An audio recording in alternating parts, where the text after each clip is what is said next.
pinakahadlok na experience na ko sa urom kay pagsiga na ako sa akong mata na iyawa sa akong atubangan.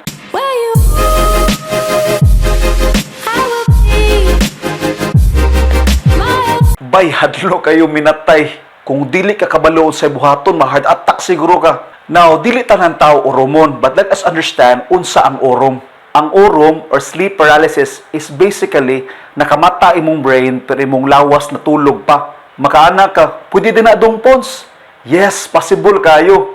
Ang responsible sa pagmata sa atong muscles kay ang neurotransmitters gikan sa atong brain, GABA o glycine. Mura ni siya og switch off and on sa atong muscles. Imagine na kung wala ni siya bay.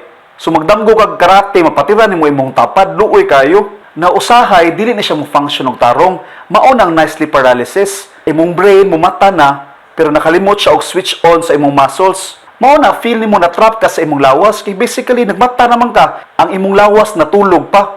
Again, dili tanan tao na inani kay usama na siya sa sleeping disorder. But possible na maka-experience ka. So dapat kabalo ka unsay buhaton. Now, unsa may maka-trigger sa urom? Daghan kayo bay. For example, anxiety, depression, stress ka sa trabaho, sleep deprivation, kanang wala kay tulog.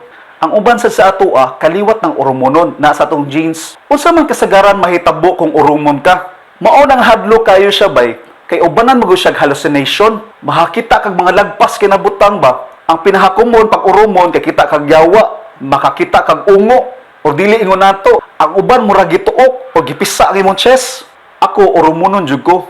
Hopefully dili ka ka-experience. But in case makasuway ka, mao ni buhata. Number 1, don't panic. Now, if makamata ka, unya feel nimo dili ka kalihok, ayaw ka hadlok ug ayaw ka panic. Kay the moment na magpanic ka, manggawas na siya ang mga negative thoughts. Mauna na siya ang mga hallucination.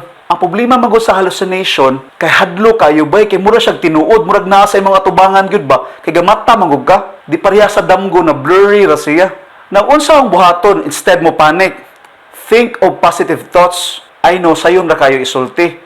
Pero pag makasuway na kaparehan na kung kadaghan, kabalo na ka sa imong buhaton. Think of happy thoughts. Unya, try to relax your body. For example, sa happy thoughts, kay think of your crush.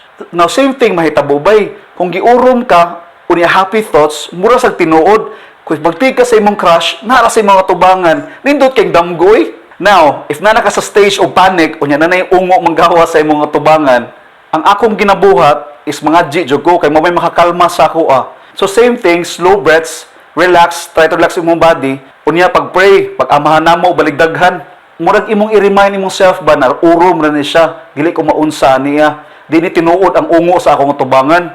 But never, again I repeat, never open your eyes. Ayaw jud i-open imong eyes. Kay imagine i-open mo imong eyes, unya naa si valak sa imong tubangan, kadung madri nagperting hadlok ka. Unya di pa jud ka kalihok, kay sleep paralysis ka. Mumatay kas kahadlok an abay. So never open your eyes. Relax lang.